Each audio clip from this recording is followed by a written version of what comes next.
Ils ont créé le buzz à Washington et non, ce ne sont pas les candidats aux primaires, mais simplement des drones qui ont désormais un événement qui leur est entièrement consacré. Il faut dire que le marché est particulièrement porteur avec des appareils qui représentent une alternative aux activités humaines risquées.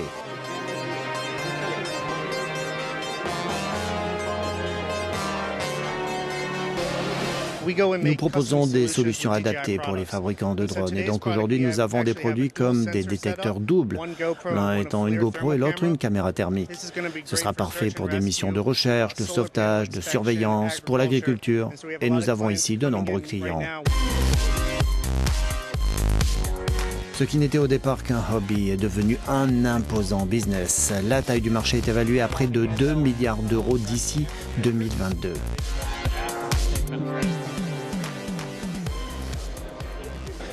Voici notre nouveau modèle phare, le Tornado H920. Ce sera un produit à la fois pour le marché professionnel et amateur. Son autonomie est de 30 minutes, il peut embarquer un poids de plus de 2 kg et son rayon d'action est d'1,5 km. Bien sûr, il bénéficiera de toutes les autorisations de vol. Son utilisation est très simple, il suffit de le sortir de la boîte, de charger les batteries et de le déployer. Pour les fabricants, l'avenir semble particulièrement brillant. L'industrie ne demande qu'à grandir, le potentiel est là, c'est un secteur qui vaut des milliards de dollars. Et cela va encore grandir pendant longtemps. Amazon veut les utiliser, Google aussi.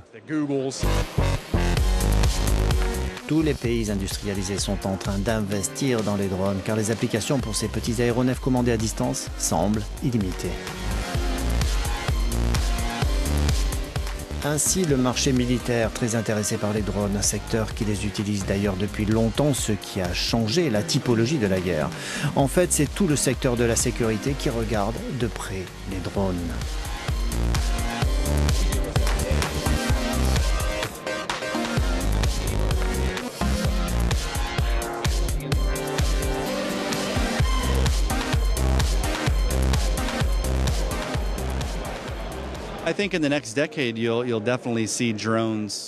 Je crois que dans cette prochaine décennie, on va voir des drones qui seront beaucoup plus utilisés par les forces de l'ordre. Dans le comté de Fairfax, nous avons 2 hélicoptères dont la mise en œuvre est très chère. Les drones télécommandés nous permettraient de déployer très rapidement une surveillance aérienne qui pourrait régler de très nombreuses situations d'une façon sûre et rapide.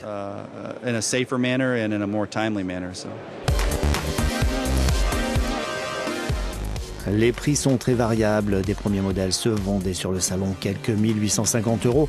Mais pour les modèles les plus sophistiqués, on pouvait atteindre les 30 000 €. Reste un point important à régler, la réglementation, encore souvent imprécise.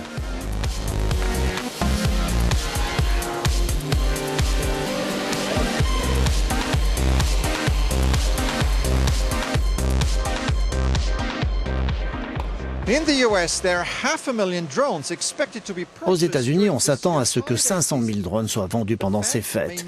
Mais les fans pourraient ne pas pouvoir utiliser longtemps leur cadeau de Noël. L'Agence fédérale de l'aviation civile vient juste d'annoncer que très prochainement seront prises des mesures strictes de sécurité aérienne. Stefan Grobe, Euronews, Washington.